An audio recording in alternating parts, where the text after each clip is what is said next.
Welcome back to our channel. So today in this video we are going to discuss about how to use clock widgets for study reminders. So without wasting much of our time, let's get straight into the video. So if you want to use clock widgets for study reminders, then you can simply primarily use the widget as a visual prompt for time management rather than a traditional audible alarm.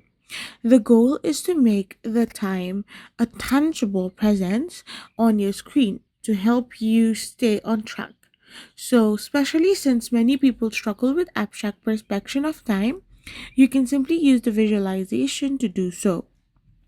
So, you need to strategize your clock widget to externalize time, like use analog clocks, so that your widget is visible on your screen.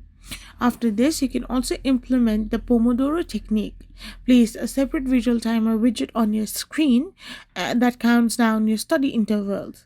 The ticking down visual helps build urgency and structure your time into manageable segments. You can utilize the Study With Me apps, integrate with productivity suites, combine with calendar widgets, and use the Do Not Disturb feature as well.